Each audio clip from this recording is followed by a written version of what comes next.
Welcome back. I'm delighted to be with you here again. It's Mensah Oteh. In the next few minutes, I want to share with you something that I think we all need. The theme for this session is about mentorship and how the mentor-protege relationship can be fashioned and formed. Because I believe genuinely that there is a shortcut to any future you want. I believe that you can leverage time and arrive at the future that you desire much quicker than it should have taken you. You see, there are two ways of learning. You can learn from your mistakes or you can learn from your mentors. When you learn from your mistakes, we call that learning through your personal experiences.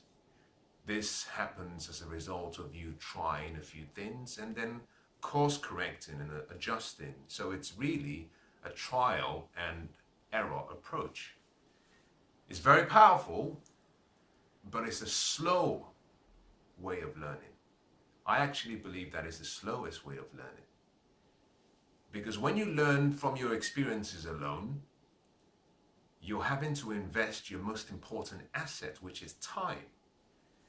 And if you consider that you only have 24 hours every day, and that what you do with each and every single passing hour is sculpturing your future, that knowledge and that insight alone should enable you understand the value and the brevity in time. We've had approximately 7,000 years of recorded history. And although that there are very few things under the sun that are particularly new, we still have an opportunity to do things in a slightly different way, different from what was done in the past. But I believe that in life, that the principles of living well, the principles of success, the principles of having good relationships, the principles of business, the principles of contributing back, leaving a legacy, I believe those principles are foundational, and I think they're very few, and they do not really change. That is my view. I believe that whilst time has gone by, and we've had so many generations, I believe that the foundational principles and laws of life are still the same. And therefore, I believe that whilst you can learn from your experiences as one way, another way of learning is to leverage time by learning from other people's experiences. And this is when you learn from a mentor. So, two ways of learning, two ways of gaining wisdom, two ways of arriving at your future quicker. You can either do it by learning from your experiences alone. We call that PE, which is your personal experiences. Or you can learn from other people's experiences, but they have to be the right people, people who have succeeded eventually in their goals or dreams. Now we call that OPE, other people's experiences. Using mentors, using coaches, using heroes. And one of those methods leverages time. One of those methods will provide you with a shortcut to success. And that is simply by learning from a mentor. Now, what is a mentor? Well, the whole mentor concept is very subjective. And we all define mentoring in different ways. But use this as a guide. In various professions, architecture, medical sciences, engineering, law, in various professions, when a young candidate graduates from school and joins a firm or joins a company, he's normally allowed to be mentored by someone who has been in the industry much longer, who has all the experience. And he's paired, or she is paired, with a much more experienced person, if that's available and if that option is possible. And the reason for that is because through mentorship, you allow for the transferring of knowledge, for the transferring of wisdom, for the transferring of understanding, for the transferring of the ability to judge properly and choose correctly. It's a unique process. It's a very unique process. Unlike other forms of the animal kingdom that simply function by instinct and the genetic code, human beings, we have this great ability, whilst using the power of choice and the free will, we have the ability to learn from other people's experiences. And so mentoring is placing yourself in a position whereby you allow another person's experience, successes, but also their failures, to serve as a guide to help you achieve your dreams and goals much quicker. It's really that simple. Anything extra is just making the whole concept complicated.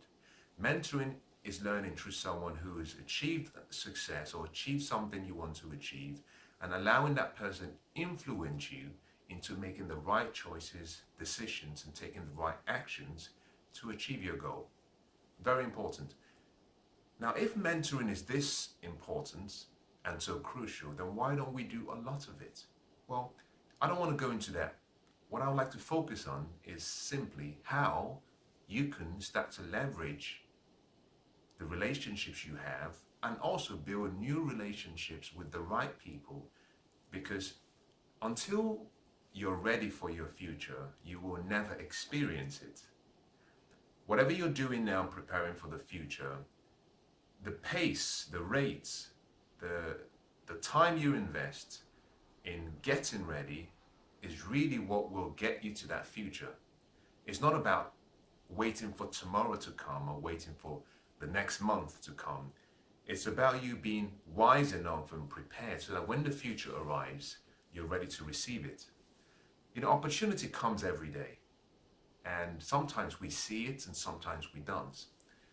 It's not about being in the right place at the right time. No, you have to be the right person in the right place at the right time. Because if you're not the right person, then you will not recognize the opportunity. And if you're not the right person, then you may not know what to do when the opportunity arrives. So through mentoring, we allow ourselves to be influenced and to be educated, to be inspired, to be led, to be corrected, to be guided by more experienced people. Now I want you to imagine a picture on the wall. A picture on the wall. Now you are the picture on the wall, and when you are on the wall, you cannot see the frame. And this is where the mentoring relationship comes in. Through a mentor, you have someone who can stand back. Imagine you had a Picasso standing back and helping you fine-tune your painting and your design in such a way that it would meet what your objectives were. Now, you would agree that there's a much better chance that the success you would experience would be much more than if you try to do it on your own. Not always. In most cases, this will be the case. So on the wall, you cannot see the frame because you're in the picture. And your mentor is someone who simply stands back and tells you what they see. But they tell you what they see also using the experiences. If you're driving down the highway, once in a while, you have to glance and check what we call your blind spots. If you're driving, your eyes are fixed towards the future, there is a good chance that you cannot see exactly what's to your left. You may not be able to see very clearly. And what a mentor helps you do is tell you what is on the side and what you cannot see whilst you're driving. Now, the mentoring relationship is important, and I want you to use this as a guide to enable you start to think about ways through which you can start to develop the right relationships with the right people. Let me make a clarification so you understand. Your mentor is not the same as your friend, although they could be. Your mentor is not the same as your family member, although they could be. The point I'm making is this, that the role of a mentor has to be understood very clearly. Whilst you might have a friend, the relationship between two friends is normally based on what we call a different type of commitments or love. The relationship between a mentor and a mentee or a protege is slightly different. And what do I mean by this? When you have a mentor, they have one purpose and one goal. That goal and purpose is simply to help you achieve your dreams, to help you fulfill your purpose, to help you bring your vision and make it a reality. That is their aim. Yes, there is a relationship, but the focus is not about making you feel happy. It's not about making you feel good. They're not really concerned with saving face, because after all, you should be the one who has pursued the mentor. The mentor didn't come looking for you. You know, the mentor doesn't come chasing the mentee or the protege. It should be the other way around, where you are the one chasing someone who is more experienced to say, I need you in my life because without you in my life, I may not achieve my dreams and goals. So your mentor simply comes in, I wouldn't necessarily say to critique what you're doing, but your mentor gives you a very different perspective. Now, this means that sometimes your mentor will place your dreams and your goals above his feelings towards you.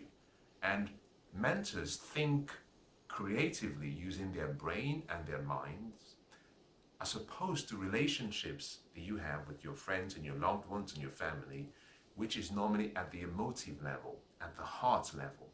So your mentor might decide that he will say something to you that under normal circumstances, a close friend may not say to you, because the close friend or the family member is more concerned about keeping that relationship going. The mentor, on the other hand, believes that he owes you a responsibility, and he sees it as a violation of that trust that you've put in him if he doesn't or she doesn't tell you what needs to be said. So this is important. It's very important you understand that. Now, in selecting mentors, you've got to be very careful. What I found that most people try to do is we understand friendships and we understand the intimacy requirements with our normal relationships. But I found that most people, for some reason, forget that with a mentor relationship, or with a relationship between you and your mentor, is that you're still dealing with people. You're still dealing with someone who has feelings. And so one of the most important things you have to understand is that your mentor, someone you look up to, a hero, someone who is a coach, someone who you consider as a role model, is just like you. They have a certain level of experience or wealth of knowledge in a particular area of life, but they're human. You know, they have a heart, they have a mind, they have a conscience. They still have, whilst they might be exceptional in a particular area of life, they still have the ability to make mistakes. And so in choosing your mentor, you've got to be very careful about not trying to find the perfect person. I found that to be one of the downfalls to not forging the right relationships, is anyone you select as a mentor is human. And because we're all human, we are susceptible to make mistakes. And those mistakes could be in a different area of our lives or in a different area of life. And so your focus should simply be on overlooking what you might consider to be the shortcomings of that person, but instead focusing on the strengths and the greatness in that person, because your admiration will come from what you see in them, the greatness you see in them, as opposed to you looking at where they've failed. We're all human. Everyone will make mistakes. If you go into a relationship with a mentor on that basis, it's a lot easier to find someone who can not only nurture you, but someone who you can form a bond with that in some cases will be almost unbreakable for a lifetime. Now, because mentors help you develop into who you should be, this means that mentors would influence your beliefs. That through the relationships you have with some mentors, they can change how you think. I know this particularly well because there are some mentors I have in my life, and every now and then I have to stop myself, and because I suddenly realized that I'm changing. I'm changing. My beliefs are being questioned, my previous beliefs, and now making room for newer beliefs, the beliefs of my mentors.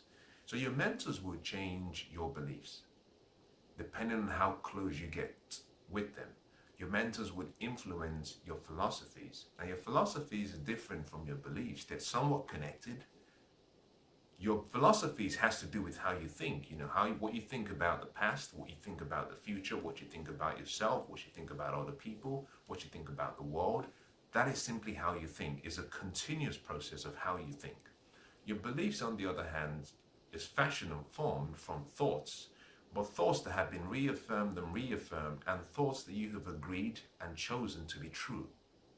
So the difference between a belief and a philosophy is that a belief is the thoughts that you've considered as being true. A philosophy, on the other hand, is a process through which is a pattern through which you process those thoughts. Some of them will be made permanent because you believe them to be absolutely true, and some will not. Mentors affect how you think and your beliefs. So you have to be very careful in choosing mentors, because advice is cheap, and true influence, whilst it may be very subtle, the small insignificant changes that are happening to you could end up being either a catastrophic, massive blowout if you've been learning from the wrong person, or if you've been learning the wrong things, or it could lead to what we call a mountain of great wisdom and great success. So one thing I would say to you is, do not overlook the subtle but very significant influence that a mentor can have on you. Now, with that background, I want to go through about 5 or 6 specific steps you have to take to select your mentors. Let me summarize where we got to before I move into how to select the right mentors for your life. I started by saying that the mentor-protege or the mentor-mentee relationship is one of the most important. And I believe that to be true. I think the quality of my life, particularly right now as I speak to you, is a reflection of the investment I've made in the right people, the mentors I have. I don't think I would have got to where I am in life now had I not made the decision to learn beyond what I knew, but also to look for people who were living lives that I wanted to live, and make a decision to have them in my life. So I have mentors that I regard as, family. They're like family to me, just because the same way my father and my mother influenced my thinking and my beliefs, and their beliefs and those philosophies have guided me through life. In various areas of my life, I've had to reach out to people who know much more than I do. One thing I know about myself, I don't know about you, but one thing I know about myself is that I'm not smart enough, I'm not wise enough for the future that I see in my dreams. I have these big dreams and these big goals, but I know that I'm not smart enough for those, to achieve those dreams. So what I do is I humble myself and I look for people who are living right now. They're living the life that I want to experience in 20, 30 years. And so what I do is I develop a relationship with them by bringing them into my life and allowing myself to be humble enough to learn, to study, to practice, to model what they're suggesting. I know that I am on the right track to achieving those dreams and goals. But in choosing my mentors, I had to go through a very, very, I would say, selective process, because I knew very well that at certain parts of my life in the past, that there were some voices that influenced me which were not the right voices. At the time, I didn't have a selection process. Until you have a selection process, it's important that you stay away from choosing mentors, because your selection process is what guides you to choosing the right people. Now let's go through this very quickly. To choose your mentor, The first thing you have to understand is that it's important that you select or you choose people who are approximately 30 to 100 times ahead of you in thinking. Now remember this, not in age, in thinking, but also people who dream much more than you do by almost 1,000 times, people who dream at 100 times more than you, people who dream at 30 times more than you do. Why is this important?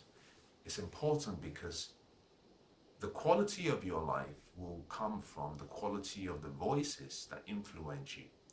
And the people who rule the world are the people who dream, the people who think, the people who question life, the people who have that level of curiosity to be fascinated about change, about new developments, people who see life as a journey, but also as a magnificent experience. So it's important you find people who think much more than you do. And I'm not saying think as in time thinking, I'm saying in terms of your capacity to think. What is thinking? Now this is the key. What is thinking? To make it very simple, thinking is simply the process of asking questions. Let's not get into the scientific process. Let's keep things very simple. Thinking is simply asking questions. When you're thinking, you're asking yourself questions. You're answering some of the questions, but it's a selective process of asking questions and eliminating the ones that are not necessary to get to the final answer. The reason thinking is important is because all of the secrets of life are hidden in questions. And if you ask the right questions, you get the right answer. Part of the reason why you want to find people who think 30 to 100 times more than you do is because these are the people who will ask the right questions. It's not the question you ask, it's the quality of the question. If you said to yourself, well, I don't know why I'm fat. I don't know why I'm fat. As soon as you ask yourself that question, or you say, I can't lose weight because I'm fat. As soon as you ask a disempowering question, your mind will give you answers. Now you might say, well, I don't know why I'm fat. And your mind says, well, the reason you're fat is because you don't exercise as much as you do.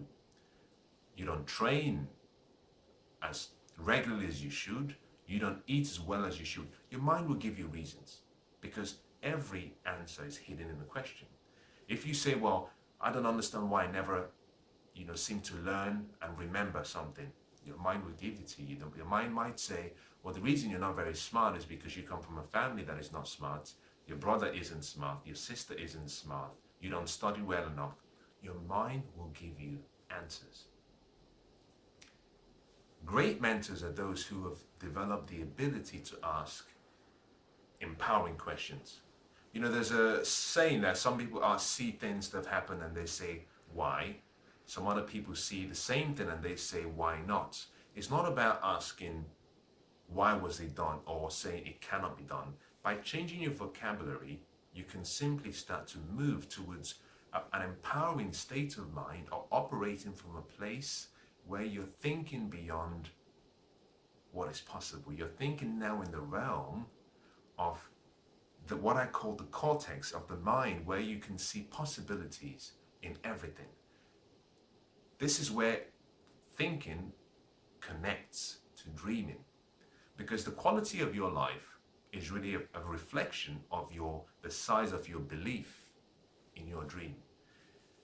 You've heard the saying before, what you see is what you get. Now most people can say that, but most people don't understand it. Very few understand it. What you see is what you get is not dealing with anything in the physical. What that statement is saying is, what you see in your mind is what you get in the physical. Your vision has to precede your sight. When you see through your eyes, we call that sight. Your sight is a function of your eyes. You can look around where you are now. You're seeing me right now. That's a function of your eyes. When you see through your mind's eye, we call that vision. We call that a dream.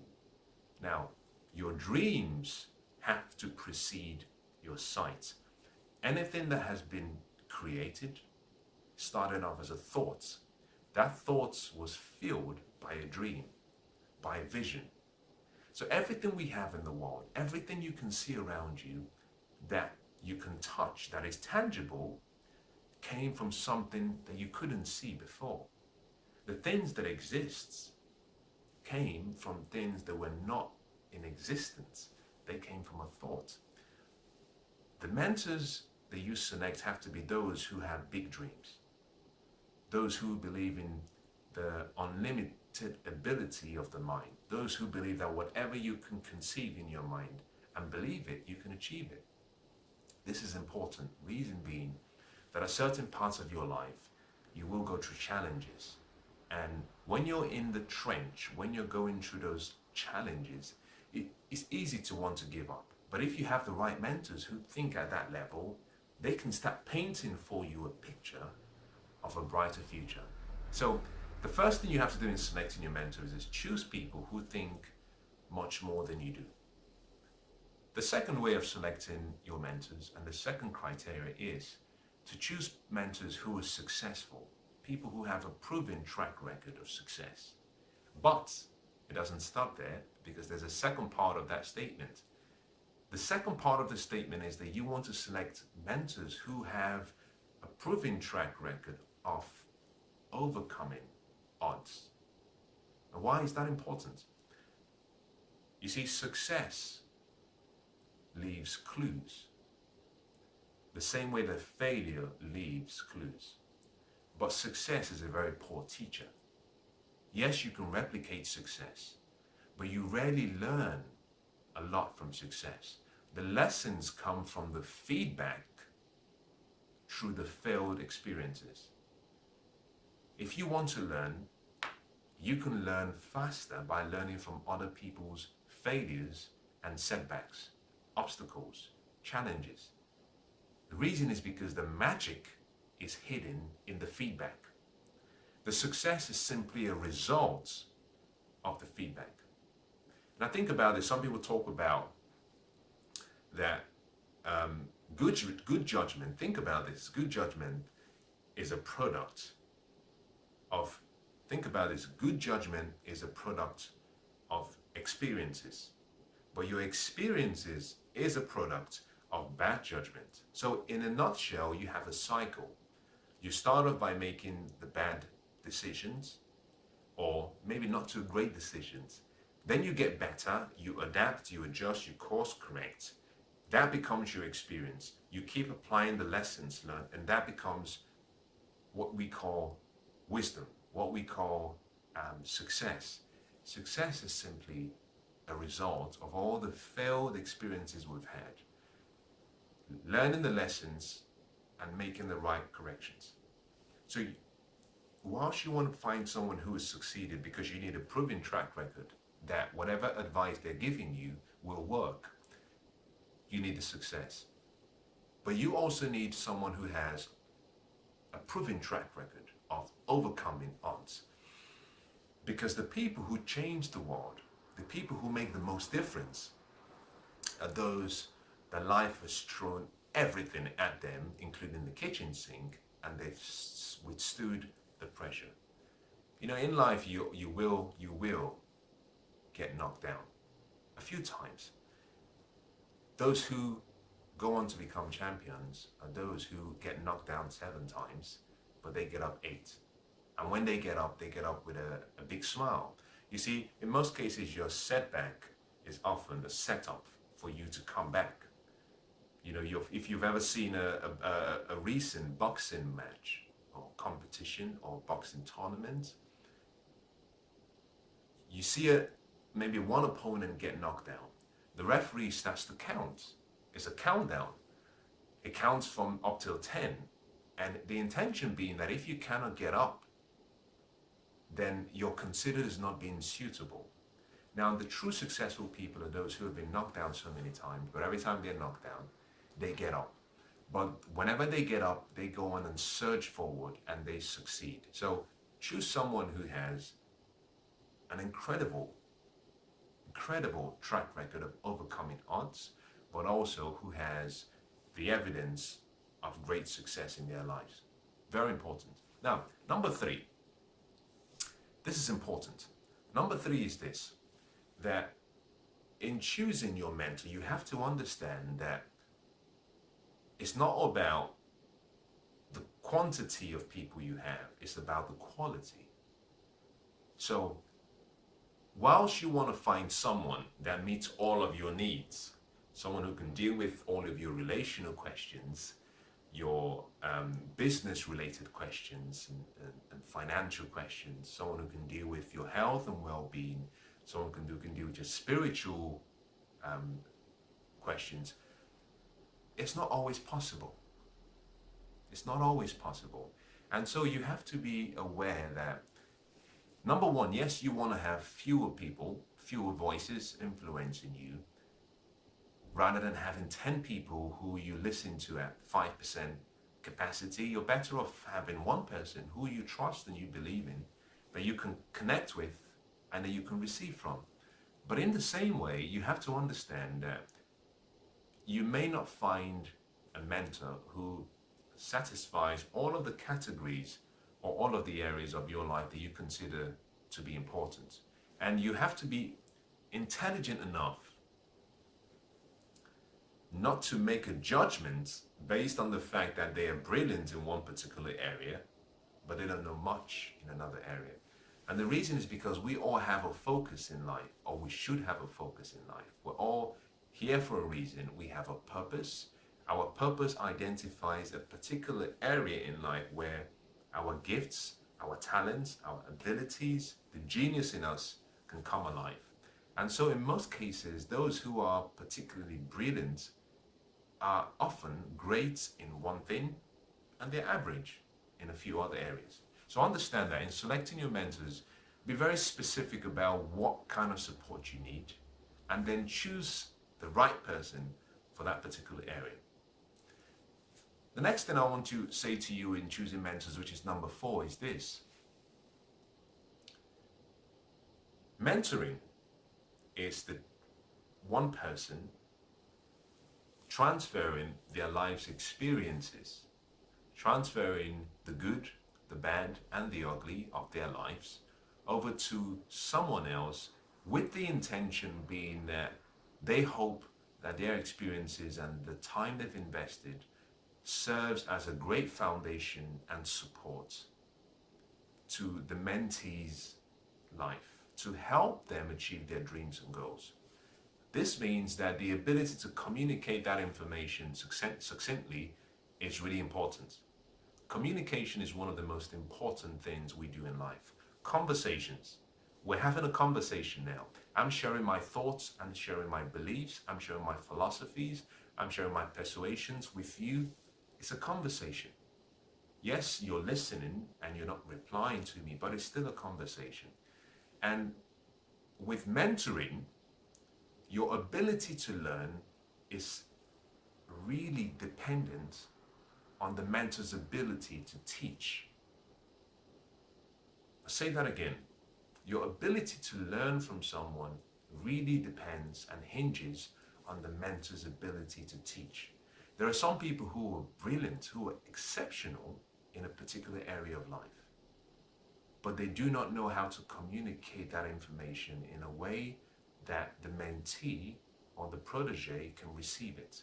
So in choosing your mentors, always select people who have a passion, who have a desire, who have an interest in teaching. Otherwise, what you might be doing is chasing someone who doesn't want to teach. And if the person cannot teach, the person cannot converse with you in the right way. And the quality of the information you receive from a mentor is dependent on the words, the examples, the life experiences that they use. Connected with this is also choosing mentors who are not ashamed to pull out their past, to pull out the mistakes they've made, to share that with you. Because it's like I said earlier on, you can teach someone about your success. You can say, this is how I became successful. I did A and B. But the true knowledge is hidden in the failures. I'll give you a good example. A number of months ago, I went into a business investment where I was trying to invest in something really important to me. It was a business transaction, but it was also a unique one. And it was something I was invested in that I hadn't done and I had very little experience in or had a lot of knowledge about. And I'm talking about something slightly different now, but let me just say this because this has just come to my mind. Let me give you a tip. If you're going to be an investor, whatever you choose to invest in, always make sure you invest in something you have a passion for.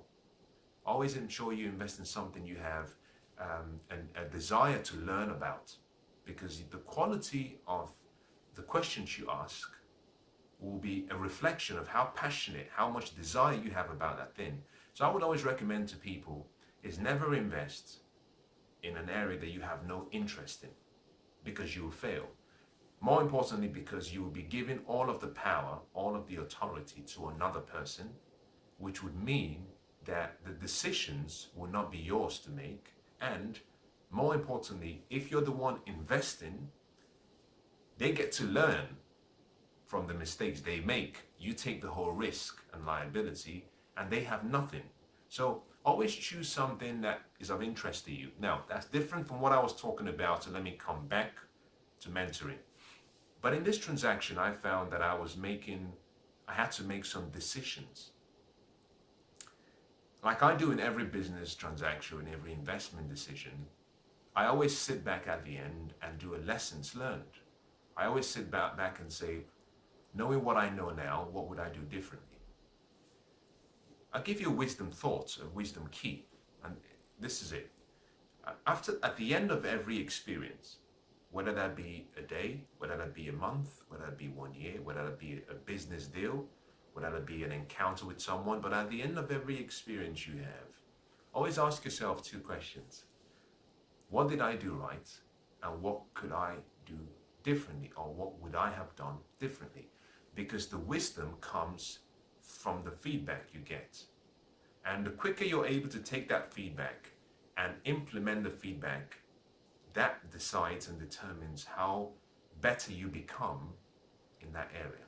So I sat down and I did a lessons learned exercise. I took step by step every decision I made up until where I found myself. And from that exercise, I came up with what I believe is another wisdom key, another wisdom thought, and this is it.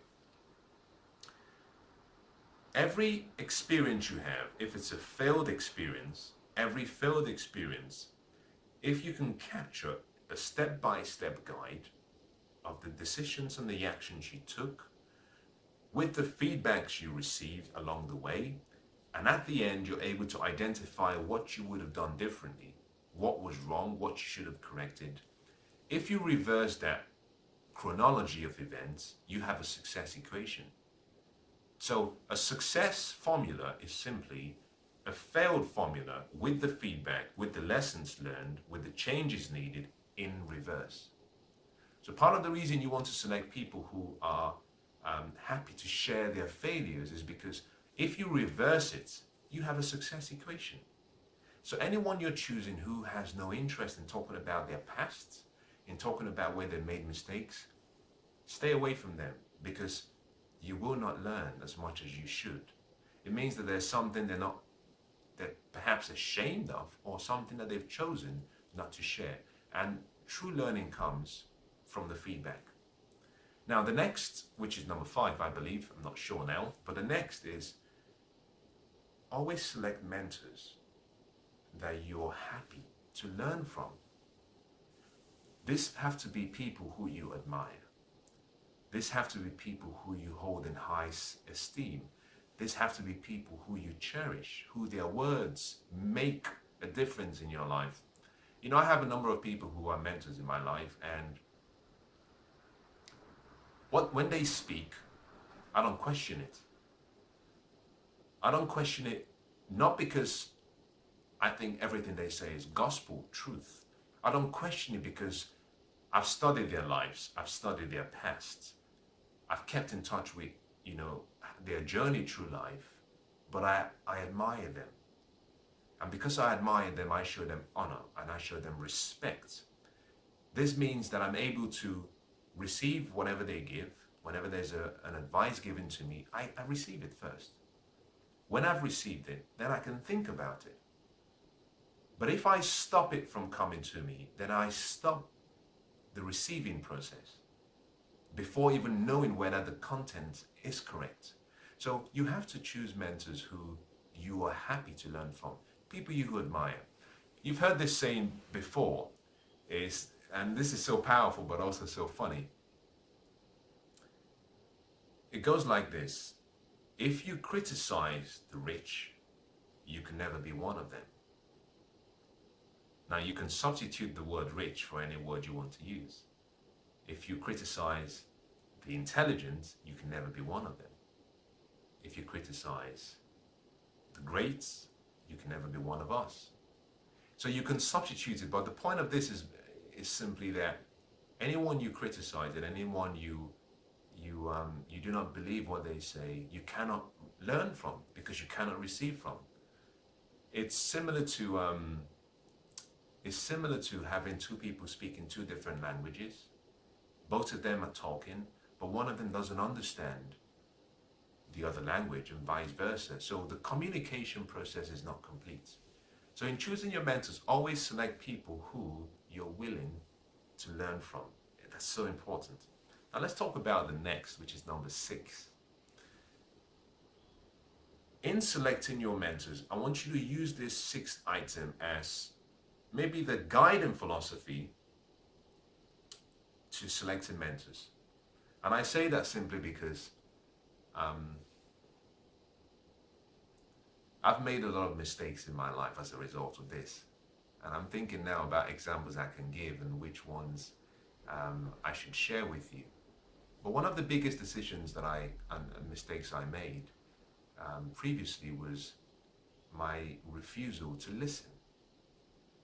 And at so many stages in my life, I can look back at my life and I don't regret any of my past because it's shaped what I am today, but I'm not naive enough to think that it could have been, it was the way it should have been. No. Like I said at the start, there are 2 ways of learning: mentors or through your mistakes. And learning through your experiences alone is the slowest way. So I know for myself that I should have been much further than I am now had I learned from the right people and had I listened. Having said that, what I've been able to do is take those experiences and make sure that I can use that to make the right decisions in the future. But more importantly, I can reinvest that by what I'm doing now, sharing this session with you so that you can learn from the mistakes I made. But one of the mistakes I made at a younger age was I was quite stubborn. So I just couldn't listen. I always had my own opinion about everything. And that is always a sign, that is normally a sign of ignorance. Ignorance is when you don't know something. And it even goes beyond ignorance. It goes past ignorance. Because true ignorance is that you don't know something. And we are all ignorant in a particular area of life. I don't know how to make the best pies. I don't know how to assemble the best aeroplane engines. There's so much I don't know. I'm ignorant in so many areas of life. But if you go beyond ignorance, you go into the realm of being stupid. And this is where you do not know, but you refuse to learn. You refuse to listen to people who do. And at a young age, I had this attitude, which was very flawed. But I wouldn't listen. And that was me being stupid. It went beyond ignorance. And I made a lot of mistakes because I wouldn't listen. In choosing a mentor, always choose the right people that you're willing to listen to. And the reason I say this is this. Your life would always be a reflection, not of what you've been taught. Your life will be a reflection of the people that you believed. So, I talked about the difference between a belief and a philosophy. And I said at the start of this session that your belief is a thoughts that have been repeated, habitualized thoughts repeated so often that you've conditioned yourself to accept as the truth. That is a belief. We, me and you, we don't act, we don't perform, we don't produce based on what we've been taught. What I'm sharing with you now, in 24 hours, you will probably only be able to remember 25% of what I've just shared with you, except you go through what we call spaced repetition. In 48 hours, you'll probably only remember about 15%, and it keeps dropping off. In about 4 days, you may not remember anything I said or I shared with you. Spaced repetition is the mother of all skill, because that's how you make your thoughts habitualized. But if you do not believe in something, you will not act on it. So most of us are taught all of our lives. And what I'm sharing with you, if you don't believe what I say, then you will forget what I said and you will go back to acting based on your beliefs. So in choosing a mentor, always choose a mentor that you can listen to and people who you believe. Really that simple. Let me conclude with the 7th item, and that is this. In choosing your mentor, always remember that you should be guided by your purpose in life. You should be guided by your dreams. You should be guided by your goals and your vision. Those 4 items are normally connected. In some cases, it may not be connected. You might have might have a different purpose, you might have different dreams, but you should always be guided by those 4 or one of the 4 items. Now, why do I say this? The mentor-protege relationship is so powerful. It's like a potter's house where you have clay being formed. The mentor is the one who is forming the clay, and therefore he has a great position of being able to fashion and form your mind in a way that could be different to what your true purpose in life was. So you might see someone who's achieved a level of success in a different area of life, but if you're not specific and clear about your goals, your dreams, and your purpose, you might start replicating or copying their life. But remember that no 2 people are the same. You were and you are an original. So you should never want to be a replica to someone else. You want to learn from what they know, but apply that to your particular dreams and goals. So always be guided by your personal purpose, be guided by your dreams, be guided by your goals and your vision. Of the 7 items I've just given you, I would say item number 7 is the most important. Because until you have the foundation of your purpose and your goals and your dreams, there's a likelihood that any relationship you form will influence you negatively. And you may not even realize that it's affecting you until it's too late. Now, let me summarize the second part by saying this. There has to be a selection process. You have to practice what I call the law of selectivity. In choosing your mentors, don't choose them casually. Choose your mentors wisely, because the people you choose will influence you. So, as I leave you and I go away, I want to wish you the best of luck in whatever your dreams and goals are. And let me encourage you by saying this, that we, for so long, we lived in what we called a world where we believed that we had 6 degrees of separation. That was an urban myth. And that myth was simply the statement that if you were to randomly pick someone, just randomly pick someone anywhere in the world, that you could connect yourself to that person within 6 people, within 6 steps. But that is not the case anymore, because we now have social media, we have the internet. So what we used to call the 6 degrees of separation is now 1 degree of separation. Because through social media, you can reach people more easily. You can relate with people across continents, across geographical locations, across cultures. The reason I say that is simply, do not let the limitations of geography, the limitations of access stop you, because you can still reach people now much easier than you could in the past. So define what you want for yourself in any area of life. Be specific about what you want. What results do you want? And once you have that, make a decision to find the right people who can help you achieve those goals. Find the heroes, find the mentors, find the role models who have a proven success record, but also who have overcome so much odds and who are willing to teach you what they know. If you can do this, then you've made a decision to combine your experiences with other people's experiences. Together, you have a recipe for success. Remember this, that there is a shortcut to the future you want, and that is true wisdom. But wisdom has to be bought, and one simple way of buying wisdom or getting wisdom is to leverage time by learning from other people's experiences. Let me wish you the best of luck in whatever you do. God bless.